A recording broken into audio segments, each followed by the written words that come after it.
तो ऋषि मुनिजन कलप कलप के बाद अपना अपना विचार से एक ही भजन हो, एक ही नाम हो, एक ही रामायण की कथा जो चलती रहती है, उन्हें अलग अलग से प्राणी कथा मोड़ कर बताते हैं। अलग अलग कीर्तन, गणेश जी का कीर्तन करना, तो गणेश जी का कभी बुखार में क्या बात करो, किसका लड़का है, कहाँ क्या खा रहा है, लड्डू खा रहा, भोग लगाओ, और क्या क्या कर रहा है, भाजन को निधन रुमाया, ये सब जोड़ के जितना भजनिया वो सब है कि भजन गा लेंगे, फिर भी अंत नहीं पाएंगे।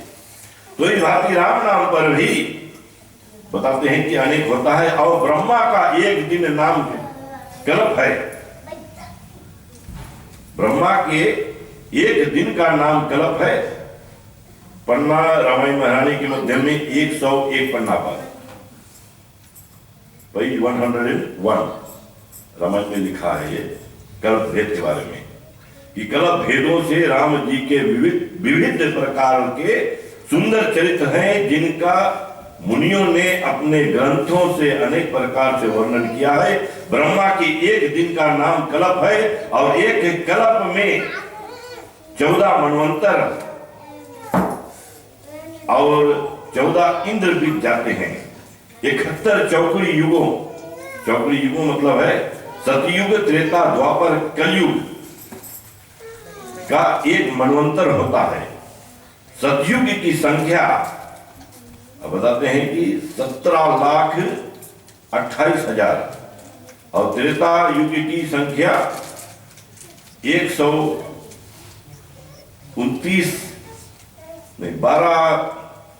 12,96,000 और द्वापर का 864 और कलयुग का 432,000। इस प्रकार चौकड़ी चारों युगों की होती है। सब मिलकर बताते हैं कि 4,320,000 नंबर में आता नहीं, उतना लंबा है। वर्ष हुए तो एक प्रकार एक मनवंतर होता है, और लंबा बड़े बड़े लिखा गए हैं। ये सब बताते हैं कि कितना कितना होता है सब मिलने से। और बताते हैं 28 चौकड़ी युग ऐसे बीत चुके हैं, और यह 28वां कलयुग, मैंने बोला था ना 28वां कलयुग, तो यह बताते हैं 28वां कलयुग है, जिस कलयुग के संवत बताते हैं कि 1600 यहाँ पे किस वर्ष बीत चुके हैं। इस विचार करके संदेह नहीं करना चाहिए, और आदर तथा प्रेम से कथा सुननी योग्य है। और भी हेतु कहते हैं राम अनंत अनंत गुना अमित कथा विस्तार, सुनिए आश्चर्य ना मानिए, जिनके विमल विचार सियावरे रामचंद्र की है। कोई बात ऐसे स्पष्ट कर देना चाहते हैं कि हमारा ग्रंथों का जो लिखन है ये बार बार आते रहती है कल्प की बात। तो कल्प भेद जो होता है वो हम समझ नहीं पाते हैं कि कैसे कैसे अलग अलग समझेंगे। तो एक परम विचित्र पवित्र इतिहास है कथा के अंतर्गत कि पार्वती ने शिव जी से कहा, हे भरद्वाज, अब श्री रामचंद्र जी का जन्म और भी कारण जो है वो सुनाइए।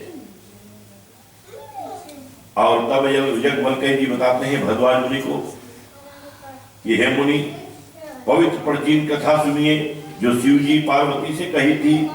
बोले एक कही अर्थात काश्मीर देश संसार में प्रसिद्ध है, और वहां का राजा सत्यकेतु हुए, जो धर्मी यानी धर्मधुरी चारण करने वाले, नीतिमान, तेजस्वी, प्रतापी, बली, शीलवान तथा उनके 2 पुत्र थे जो बड़े वीर और गुणों की युद्ध में धीरता रखने वाले थे। और ऐसे बताते हैं कि जो मंगल कार्य में हमेशा अपना जीवन जो है व्यतीत करते रहते हैं। और जब दोनों भाइयों ने बताते हैं यहाँ पर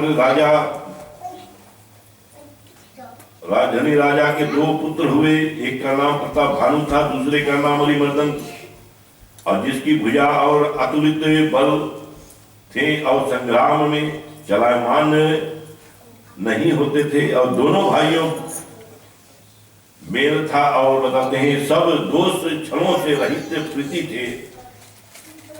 राजा ने अपने बड़े पुत्र राज को राज्य दे देते हैं, और आप ही भगवान में तप करने के लिए वन को चले जाते हैं, जो हमेशा करना चाहिए अपना समय जब आने लगे।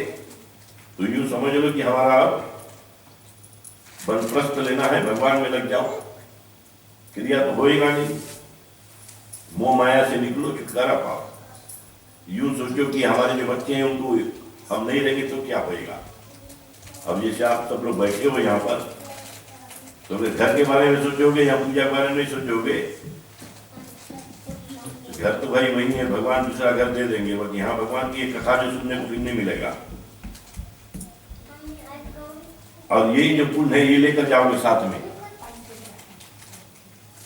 घर बन जाएगा, घर चला गया, पर घर जाएगा नहीं, जो भगवान की कृपा आपके ऊपर बरसेगी, घर वहीं रहेगी।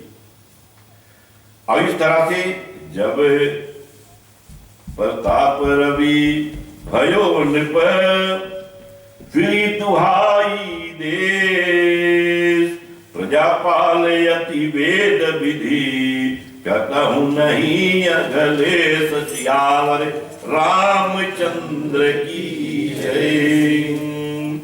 तो यहाँ से आगे हम कथा लेकर चलते हैं, किस तरह से राजा प्रताप भानु बल पाई, और कथा आगे प्रताप भानु का हम लेकर चलेंगे। कुछ संशय हो तो आगे हम लोग बात करते रहेंगे, और कथा श्रवण भाई अपने जो कर रहे हो मन लगाकर करें, चिंतन करते हैं भगवान के चरणों में ध्यान देते रहे।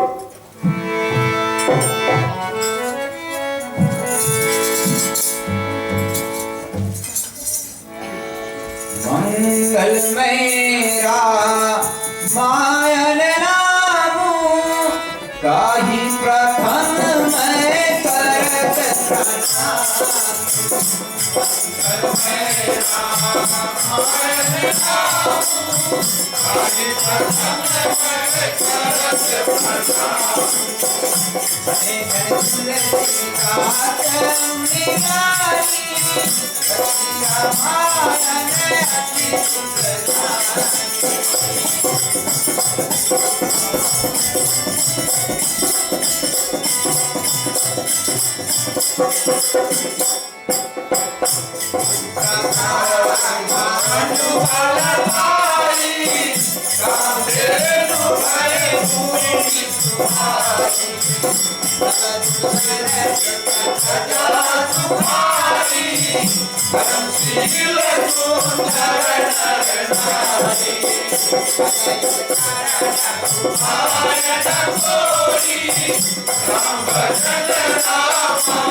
रामचंद्र की जय।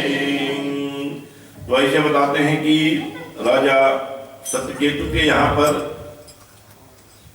राजा प्रताप भानु होते हैं और इतना धुरंधर हुए